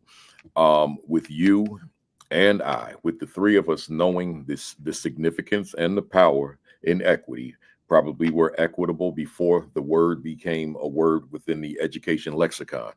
What would you say to those leaders who are watching now about how they can continue to be equitable despite the challenges of being equitable in today's climate in those districts that would be affected? Yeah, I think my first thing for you, you have to be well read. You have to really dig into the statutes and the laws that you're committing to. Those statements of assurances that you said that you will uphold, make sure that you're doing that. And then also being equitable at the same time, because what we're saying is I have to be a statement of assurance for specific standards that I'm going to teach. It didn't say that I couldn't grab a specific novel or a book to expose my students to. And I think those are the sweet spots that you have to identify with to ensure that these things are possible. When we talk about a student who has an IEP, we're saying that we still want them to be in the least restricted environment possible. And so how do we begin to push them into inclusion settings so they're getting real exposure as opposed to keeping them in isolation in class in courses where they're being pulled out and then given, subpar academics? I think that we have to really be well versed in the actual language of the law in order to be able to navigate it in such a way that we can uphold our end of the bargain. Or we're just kind of like sheep following a process that we believe to be true. And oftentimes I've learned that, these were the 5, pillars of that statute, and I'm going to uphold that. Mm-hmm. But it's not telling me that I can't add these other layers to ensure that my students are having the experience that's authentic. I love the response. Good stuff. Let's keep moving. Shauna, you said leading other people means nothing if you forget how to be there for your own people. Ooh, that's powerful. What do you say? Another one that learned from the bruises that I had. Mm-hmm. So I was a principal and my husband was a principal at the same time. We had a 2-year-old and a 4-year-old at the time. And there were times where I spent so much time on other people's children that I neglected my own. Mm. And I focused on the relationships within my work and not as much at home. And I hope he doesn't mind me being transparent right here, but you don't get to be married 22 years without being intentional about focusing on what's important. And as high driven, as excited as I was for the position, because I didn't necessarily look for leadership. Leadership kind of found me. I always had someone who said, Shauna, we think you'd be great for. Shauna, do you think you'd be great for? I had one principal who said to me, well, if this position was open, would you move? I said, no, not as long as this teacher position. I loved where I was. I said, nope, not as long as this position is here. I'm good. And when I came back in the fall, he'd eliminated my position. Mm. And he said, because I want you here. And while I appreciate the folks who said they saw in me things to allow me to get, different positions and stuff at a young age, there were certain times when I had to pause and say, but how am I finding, I don't use balance as much, I use harmony. How am I finding the harmony between what's helping me to make a living and what's my life, what's making my life rich? Which is my family and those who pour into me. And so I actually did take a leave of absence for a while and spend some time with my kids who are younger. And I'm not saying that anybody can't do that. I'm just saying that's a personal decision, because I can't tout myself as an amazing leader when all of the relationships that matter to me, I've been demoted. And so for me, I think that's again a mirror moment where we say, how are we assessing our relationships at home and have we seen our friends, our parents, or whoever else matters, who's in your circle, who's in your village? Ask them to do a bit of assessment. How am I doing? How am I showing up as uncle, auntie, cousin, friend, right? How am I showing up as wife, as husband? And definitely evaluate that too, because we can't call ourselves an amazing leader if it's only in the school space. Because I can tell you one thing, my husband was a principal, and his assistant principal passed away suddenly. And we never really quite knew what was going on. But let me tell you, they replaced her in 48 hours. 48 hours. They, you know, even to get released to go to the funeral was a big deal. And when I saw that, we had a conversation. I was like, look, we can't let this job kill us. We're not going to do that. Yeah, you know, your word harmony, that's I've grown into that word, because it used to be balance. And when someone introduced harmony to me, I said that makes so much more sense than just being balanced, right? And certainly with the point you made about replacing that leader in 48 hours, yeah, all of us can be replaced in a very short period of time. So when we find ourselves married to the job, do know that they'll find your replacement in a very short period of time. So you gotta have that harmony in your life. You know, that those things that matter to you outside of the work, but also those things that you just enjoy outside of the work. And you know, like you said so many times, I had to learn the hard way. You know, my heart attack, which I'm sure both of you are aware of, it happened because I was devoting all of my energy to the work. So that heart attack was preventable. The type 2 diabetes that came with the heart attack were preventable. But you know, I'm living in a way that it's all work, all work, all work. So it's got to be this. It's got to be harmony. It's got to be that symphony of your life, as opposed to just I want to be the best version of myself as this leader, and forgetting, but there are other aspects of you that got you to this position of leadership. You didn't do that in isolation, right? So always keep that in mind. Keep it in mind. We're going to talk a little bit more about the heart attack and health that first Saturday in May, because that will be the 10-year anniversary of the heart attack. So, you know, when I go solo on that Saturday, we're going to talk a little bit about health and all that kind of thing, to make sure that you all out there on the other side of my camera are not just going so hard for children and teachers and education that you forgot that you got to take care of this, right? That matters. That matters. Let me keep going. Let me keep going here. Let me go back to my page here. We got Dr. Mills. He said leadership, where we at here? I'm gonna read it from my paper. Leadership development, investing in the growth and professional development of school leaders, ensuring that they have the necessary skills, knowledge, and support to inspire and guide their teams effectively. Floor is yours. Yeah. So, I mean, I think leadership development is a key ingredient to success, especially when you're trying to scale a certain amount of like success. So sometimes you experience like pockets of success with a specific leader, but how do you actually get that to spread across a school and or a district? And so what I found is that great teachers are good at teaching and training students. But when they become leaders, they haven't necessarily been equipped with the skill to PD adults. And so that becomes extremely hard because, again, students are typically preset with growth mindsets.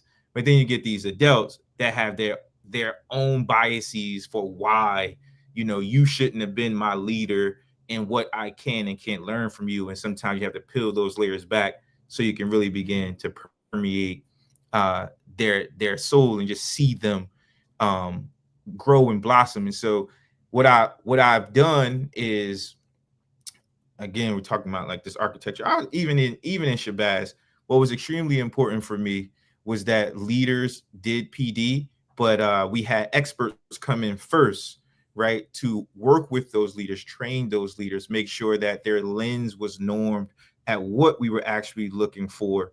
And then we task leaders with creating PD 48 hours to 72 hours in advance, submitting those slides and or those notes for critique, making the new iteration, and then going in and actually delivering that professional development. And so it was those things that allowed us to move quicker, because it wasn't one person with the knowledge base there was now several people with the knowledge base, and it allowed it to touch teachers and or their leadership team at a much faster pace. When you leave leaders out of the development cycle and start to kind of skip over them, they will come up with a solution that works for them. Yeah. And then what happens is the plan and then a leader who's been left out's actual plan will start to conflict with each other. And then the adult receiving the information says, well, who am I listening to? Because it's clear that y'all are not talking to each other. Yeah. And so that just breaks the system down. So you start with leaders, you don't leave them out, and you challenge them to actually be the academic, providing the PD that's going to ultimately transfer into student success. I love it. I love it. That leadership development, man. It's just the volume of people, for whatever the reason, that are thrown into these positions and don't have the professional development to become the leaders that they have the potential to become, because the learning is just not there, so they're just trying to figure it out on their own. And quite frankly, I was thrown into leadership as well, and I was one of those that did have to figure it out on my own, because I just didn't have that kind of guidance, but we made it work. Good stuff. Look here, let's go to our rapid fire, and then we'll start winding it down. These are 21 questions, 21 that I divide 10, and then both of us get the last one. And they're rapid fire. There's no commas. It's just one sentence or even one word, however you want to do it. But just if you find yourself inserting a comma, it's too long. So let's just go. Here we go. Shauna, I'll start with you. Is education on the right path for underserved children? In some places. Can true equity occur in America's schools for Black, brown, and other underserved students? Absolutely. Does Shauna King's work contribute to the progress we desperately need? I sure hope so. If you could do a reset on your life, would your line of work be different or the same? Absolutely the same. Why do you continue to do this work? Because of the light bulb moments I see in teachers. What particularly fires you up within the work that you do?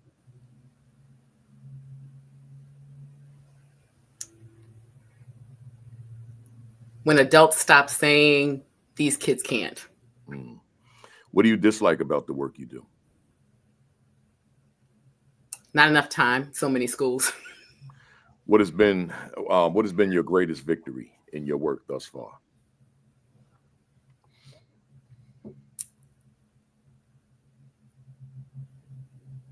Schools who've made significant progress after changing the language, behaviors, and attitudes. What has been your greatest mistake in your work?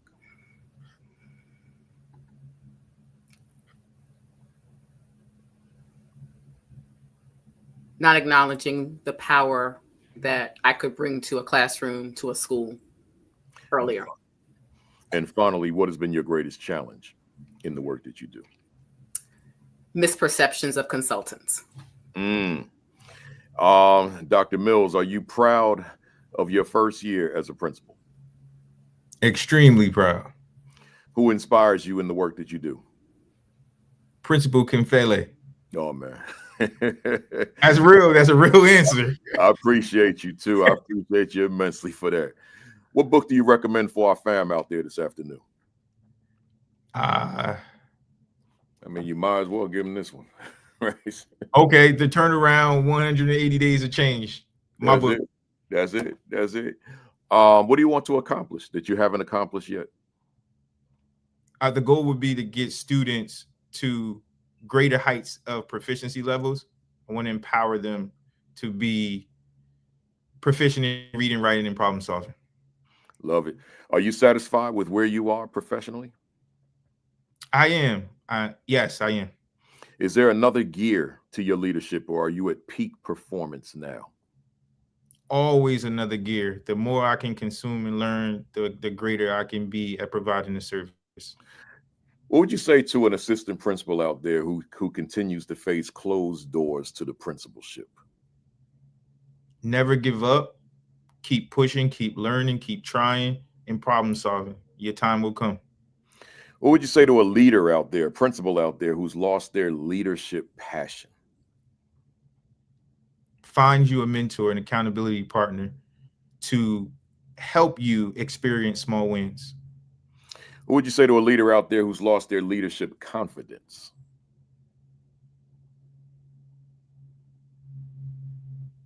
Connect with your family, because I think there's deeper rooted issues than just confidence, and then connect with your team and find folks to restore that. That's a different one. If Dr. Gemar Mills was a word in a dictionary, what would be your definition?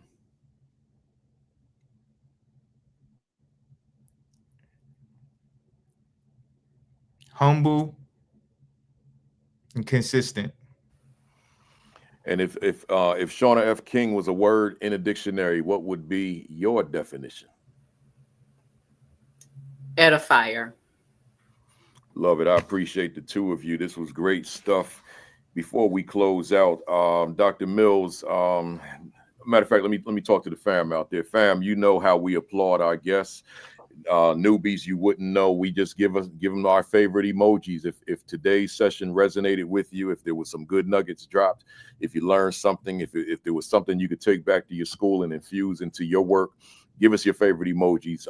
Give us a lot of them. Just keep them coming. Keep them coming. You all already started, but those, now that I've said it formally. But our guests, they're also presenters. They're speakers. Shauna does it full time. So Shauna, how do they get in touch with you? How do they buy your books? How do they follow you on social media? How do they book you to come in and do a keynote or a workshop, a seminar, a convocation, whatever it is? Talk to them. Yeah, Shauna F. King at everything. SHAUNA F. King at everything. That's my website. LinkedIn. Would love to be able to learn more. I'm offering even a free webinar. You can go to my website and sign up for that. It's on April 21st at 7 p.m. You'll see that on my website, Shauna F. King. Very good. Very good. Dr. Mills, same thing. Yep. You could reach out to me, www.gemarmills.com. That's GEMAR mills.com. You can set up a meeting there, or you can catch me on social media at Principal Mills on Instagram, and then at Dr. Mills on TikTok, LinkedIn. I think it's Dr. Gemar Mills. So any of those places, an opportunity to definitely reach me. And then the book is on all platforms if you're interested. And let me put both books on the screen once again. Here's Dr. Mills's book. You can go right to Amazon or anywhere books are sold, his website. And then here is Shauna King's book. And you can once again go to her website or to Amazon and get yourself a copy. Get both copies, y'all. Get them both. Get them both. Get them both. There we go. Here we go. There we go. No, I ain't got it right. There we go. Get both copies, y'all. I forgot to get my emoji, y'all. That's the first time in 258 weeks I forgot to bring it out on time. My emoji, man. We just use a baseball bat. Y'all hit it out hit it out the park every time you came to bat. I appreciate you for blessing and gracing the platform this morning with your knowledge, with your experiences, with your wisdom. This was good. This was great. I see the emojis are still coming. Keep them coming, y'all. That's how we applaud our guests. That's important. Let me close us out, but you all stay on so we can holler off camera for a second. Hey, to the fam out there, I appreciate you being here every week. I see you, Dr. Parker. My man, Dr. Don Parker. Check him out. Google him and see what he does. Appreciate everybody being here for week number 258. We are coming up on the 5th anniversary, which will be the first Saturday in May. So it's coming. And that'll be the launch of me returning to solo sessions. We'll still have guests, but for every first Saturday will be me just on some topic going solo. I think a lot of it's going to be coming out of this book, right? Because this is where my head is right now. So what is my value instructionally to the teachers I supervise? So a lot of my topics on those first Saturdays will be coming out. So mark your calendars. I'm going solo again after I think a 2 or 3 year hiatus. You know, we're going to do that. And then, of course, Marcus Jackson will be joining me every last Saturday, and we'll be dissecting his latest book. So make sure that you mark your calendars for that, too. But next week number 259, I got another Jersey head in the building, Newark. We got Dr. Deneen Washington. She'll be one of my guests. I know you know her, Dr. Mills, along with Dr. Shante Garrett and Dr. Sharon Porter. So we got we're gonna have a great session. Their backgrounds are very different, so I don't know what my topic will be, but we will figure it out. But that'll be week 259 next Saturday. Join us, Dr. Deneen Washington, Dr. Shante Garrett, and Dr. Sharon Porter. Every Saturday morning, join us live for Super Saturday, 10 o'clock. Sean Hurt. These are all Facebook Live Eastern Time. Sean Hurt, 10 o'clock Eastern. Create and Educate with Dr. Sheikah Houston, Dr. Tammy Taylor at 10:30. 10:55, the AP and New Principals Academy, hosted by myself. And then on Sunday, PDP Podcast with Josh Tovar and Dr. Madi Moreno, 7 o'clock Eastern Time. Make sure that you, if you don't have a copy, get yourself a copy, right? Get yourself a copy today. School Leadership Institute with Principal Kafele, July 15 and 16, Raleigh, North Carolina. We go from city to city. We'll be in Raleigh this year. But remember, with your registration, you get this with it, right? So make sure that you register, get your registration in. We don't look for these to be big sessions. We look for them to be small and intimate. So we like to cap it off at 100. So make sure that you register, get yourself in there. Subscribe to the AP and New Principals Academy YouTube channel. We're at 23,400. It might be 500. I'm not sure, but that's nothing to sneeze at. I'm proud of them numbers. 23,000 people subscribe to the channel, so that's a good thing. I appreciate you, Dr. Park. I just saw that, man. Appreciate you doing big things, man. Keep doing what you do. So make sure you subscribe and hit the notification bell once you subscribe so you're informed when we go live. Right. And let me just put Dr. Sheikah Houston up here. There we go. Create and Educate, 10:30 every Saturday morning. And then visit principalkafele.com for my additional resources. Just make sure you visit the website, man. Visit that website. And then lastly, as I always say, for the 258th time, your diet. Make sure that you are eating right. Right? Yes, you're going to deviate from time to time. I understand that. I was on a 5-hour flight yesterday. Did I deviate? I had to. I gotta eat something. So the little cookies they bring, yeah, I eat them. Right? Your exercise, get that in. Sometime we're going to deviate. The kind of week I just had, 6 days on the road, it was hard to work out the way I want to, but I'm going to hit that gym. I mean, I did get it in, but not the way I want to. But I'll be in there tomorrow. I'll be in there Monday, and I'll be in there Tuesday, and then I fly, and we off. So get that work in, that workout in. And then lastly, your virus precautions, man. It's all sorts of crap out here, y'all. Make sure you're taking care of you, because if you don't take care of you, there's no you to take care of them, meaning your students and your staff. So make sure you do so. I see you, Dr. Vincent Stallings, in the building. There he is, my man. You know him too, Gemar. So look, y'all, have a great week. Have an extraordinary week. Have your best week yet. Peace. Peace.